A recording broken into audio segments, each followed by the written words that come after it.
alors City qui fait le truc. Certains vont me dire sur le plateau, on le savait, on le sentait, on le pressentait. Non mais au plus fort même de la domination d'Arsenal, certains nous disaient, je vous donne rendez-vous au printemps. Ouais, bah quand City s'est fait éliminer par la Real. Ouais. J'avais vu Guardiola et je me suis dit, pas si longtemps que ça s'arrête. Ouais, et c'était il n'y a pas longtemps. J'avais l'impression qu'il était lessivé, qu'il était au bout du rouleau, qu'il était fatigué, qu'il n'y arrivait plus, qu'il n'avait plus envie.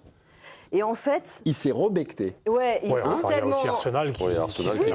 mais City, quand même, là, franchement, sur le contenu de leur match... Si Arsenal fait le job... Il a retrouvé le fil, quoi. Il a retrouvé le fil. Il a retrouvé le fil, ils ont gagné, ils ont enchaîné. Alors attention, Samir, vous, c'est pas City qui pourrait gagner le titre, c'est Arsenal qui est en train de le perdre. Complètement. Un peu. Ah oui, complètement. C'est Arsenal qui est en train de le perdre. Ils sont sur une série catastrophique, là, que ce soit en championnat, même en Ligue des Champions d'ailleurs. Ils ont concédé le match nul contre les Portugais du Sporting, qui est une excellente équipe. Ils ont gagné l'aller à la dernière minute. Vraiment difficilement sur un penalty. Honnêtement, Arsenal est dans une période très complexe et ils ont eu sur le début de saison beaucoup de victoires un peu à l'arrache sur un coup de pied arrêté. Mais oui, c'est Arsenal plus Arsenal qui est en train de perdre le titre. Moi, je trouve qu'il y a eu la finale de la League Cup. Oui. Elle leur a fait mal à Arsenal. Pourquoi ? Ah, mais je trouve qu'ils se sont fait détruire. La première mi-temps était très équilibrée. Les 25 premières minutes de la deuxième mi-temps, ça a été une destruction. Et je pense que depuis ça, je ne sais pas, comme s'ils plongeaient. Peut-être qu'ils ont aussi un coup physique. Mentalement, tu penses ? Voilà, Mélisande, on revient au débat précédent. Oui. On revient au débat précédent. Moi, j'ai rarement vu Arsenal, les losers, voilà. Ils portent ce poids-là. Mais bien sûr qu'il y a ça. Ils portent ce poids-là, il y a cette tradition. Ils sont en Coupe d'Europe et ils sont pas en finale. Arsenal est non, mais non, là on parle. Je sais, non, on va nous dire que le PSG, il faut qu'ils aillent en finale. Nice loser en Coupe d'Europe, Arsenal pas champion, une sorte de malédiction. Tout arrive, après, ils sont tapés par Leicester il y a 10 ans. C'est pas fini, c'est que la goal average, c'est ex-aequo. Non, mais pour l'instant, on parle du climat autour de ces équipes et finalement, et le climat est en train finalement, oui, le climat est en train de se vérifier. La Première Ligue, Olivier, vous regardez ça? Ah si, moi je regarde, n'ayez pas peur, mais moi je trouve... Je n'ai pas peur. Un mot sur Burnley, peut-être? Comment? Burnley, ça va être dur de se maintenir. Barnsley. Ah, il faut dire le S? Non. Non, vous êtes... Non, Nicolas, on sait qu'Olivier a parfois des problèmes avec des prononciations. Ceci étant... Oui. Olivier Rouillet, pardonnez-moi. Non, mais ceci étant... Pardon. Barnsley a quand même eu des... Voilà, Barnsley. Non, Burnley. Vous voyez, il vous fait trébucher. Mais non, mais c'est pas grave, ça avec moi, c'est pas un problème. Donc ils ont quand même des occasions face à City. Moi, ce qui m'a étonné dans ce match-là, c'est qu'au bout de 10 minutes, je me suis dit, ça va se terminer un 5-0. Ouais. Mais malheureusement, par notamment Cherki, qui a beaucoup de fois fait preuve de un peu soliste comme ça, mais même si on le connaît, il a voulu peut-être systématiquement vouloir marquer un but. Donc il frappait dans des situations un peu compliquées, il portait beaucoup le ballon.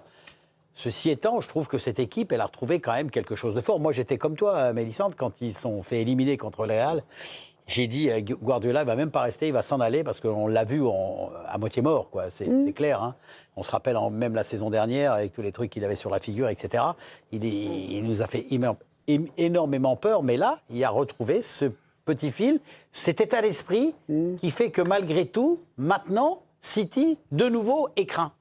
Ce qui n'était plus le cas la saison dernière et en début de saison. Je peux te garantir, Olivier, je veux juste rebondir que City est craint quand il y a Cherki, parce que quand tu vois la créativité de ce garçon... Non, mais je l'ai trouvé un peu égoïste aujourd'hui. Oui, c'est vrai. Après, j'ai pas de problème avec ça. Il doit s'améliorer sur le dernier geste. Il doit être beaucoup plus juste sur le dernier geste, parce que s'il est plus juste, je pense qu'il peut faire plus que gagner le match. Il peut faire des différences qui sont extraordinaires, mais c'est quand même dans cette équipe-là où il manque quand même un peu de créativité. Le garçon qui a beaucoup de personnalité, qui prend le ballon, qui est capable d'éliminer, qui est capable de créer des choses. Et c'est vrai qu'il a parfois fait il aurait pu faire un meilleur choix sur le dernier geste, mais moi, je peux que le féliciter et l'encourager à continuer, parce que alors, je pense qu'il y a une équipe avec et une équipe sans, moi, sur ce que je vois à City. Hein. Il porte de plus en plus de poids. Ah ouais. C'est clair. Et puis il enchaîne les performances. C'est lui qui a changé un peu leur fin de saison. Parce que ils vont passer d'une saison blanche et en fait, ils vont gagner peut-être les 3 titres nationaux cette année. Et avec Cherki qui aura eu un poids déterminant dans le... Et puis Mélissande, là, il prend le ballon, il joue avec personnalité. Et là, autour de lui, il a Haaland, il a tous ces joueurs-là. Il n'y a personne qui lui dit rien. C'est que même dans le vestiaire, il a pris sa place. Oui, on ne pensait pas que ça irait si vite. Enfin, pensais pas que ça irait si vite. 8 passes clés ce soir, 10 passes décisives en Première Ligue cette saison. Non, mais il a surtout pris la place de De Bruyne, parce que qu'est-ce qui a fait qu'est-ce qui faisait, qui éclairait le jeu de Manchester City, c'était bien De Bruyne. Pardon, dans tous les moments. Vous nous rappelez, Olivier, les grandes histoires de City. Je trouve que cette équipe, elle ressemble pas au City de Guardiola. C'est-à-dire ? City de Guardiola, il y avait quelque chose, il y avait une sorte de signature, il y avait la patte du maître. Et je trouve que c'est un football qu'on va dire beaucoup plus libre. Ce qui est peut-être une critique voilée sur le jeu de Guardiola, mais non, beaucoup plus libre, beaucoup plus jeune, beaucoup plus insouciante, moins... Libre. Ouais, qui cadre moi, je le trouve encore hyper. Il y a encore tactiquement. Il y a toujours un joueur comme Cherki d'ailleurs. Mais avant, mais De Bruyne, il a toujours été autorisé, en tout cas dans le dernier tiers, à faire. Mais Lisande, vous reconnaissez, là, il y a entre les City il y a quelques années et ce City-là, vous trouvez qu'il y a une filiation, une ressemblance. Sa marque aussi, ça a toujours été d'évoluer lui-même. D'inventer lui-même toujours quelque chose. Mais attention, le Barça de Guardiola n'a rien à voir avec le Bayern de Guardiola qui n'avait rien à voir avec le City de Guardiola. C'est l'aspect général. Moi, je suis d'accord avec toi, Mémé. D'ailleurs, la référence De Bruyne, Cherki, elle y est pour quelque chose. Avant, dans les 30 derniers mètres, tu crées un déséquilibre et il y avait cette créativité par la passe avec De Bruyne. Et là, tu l'as beaucoup plus avec le dribble. Et tu es obligé de laisser un peu plus de liberté à un joueur comme Cherki pour qu'il puisse s'exprimer. Et c'est vrai qu'on avait le sentiment dans les équipes de Guardiola que tu jouais un peu à la PlayStation. Tu savais ce que tu devais faire avec et sans le ballon, les déplacements que tu devais faire, tout était programmé. Et là, aujourd'hui, on sent que c'est vrai qu'il y a la patte Guardiola où le ballon sort au sol, où tu crées des décalages. Et tu crées des surnoms, mais il y a beaucoup plus de liberté sur les 30 derniers mètres. Moi, je suis pas d'accord avec nous. Non, j'ai l'impression qu'en fait, moi, je trouve qu'il y avait un système. Non, mais il y a un système de jeu avec des joueurs en place. Mais après, là, je trouve qu'ils sont quand même assez libres depuis toujours offensivement. Dans les mouvements, oui, par la passe ou par le dribble. Mais je trouve que les joueurs offensifs, ils sont quand même assez libres. Moi, j'ai vu des actions créées par les joueurs avec des mouvements, des déplacements qui étaient quand même assez extraordinaires. Je ne pense pas que ça, c'est tout calculé. Mais du coup, Johan, c'est plus le mouvement qui crée le décalage. Là, on a le sentiment que dans les 30 derniers mètres, c'est plus la créativité individuelle des joueurs qui crée le décalage. C'est le sentiment que j'ai. Après, j'ai l'impression qu'il n'y a pas de... Parfois, Cherki, notamment Cherki, il arrive par des passes à trouver l'espace libre. Et à l'époque, alors on ne parle que de De Bruyne, mais il y avait, moi je me souviens des Mahrez, etc., qui étaient aussi, qui faisaient le déséquilibre par le dribble. Donc il y avait des Agüero, il y avait etc. Je sais pas, moi Non, moi c'est l'impression générale. Je trouve que ce football de City version donc Cherki de City, parce qu'on tourne un petit peu autour de ça, on voit moins la signature, on voit moins l'empreinte du coach. Chose que je voyais beaucoup au Bayern de Guardiola. Aujourd'hui, je trouve ce qu'il a évolué, parce qu'au début, je trouvais qu'il jouait beaucoup à 2-3 touches de balle. Et là, par exemple, sur un match comme ce soir, on le voit beaucoup plus prendre le ballon, aller provoquer par des dribbles, et aussi ce qu'il pouvait faire à Lyon. Et je trouve que là, c'est un mix des deux. Aujourd'hui, il arrive à faire les deux en même temps.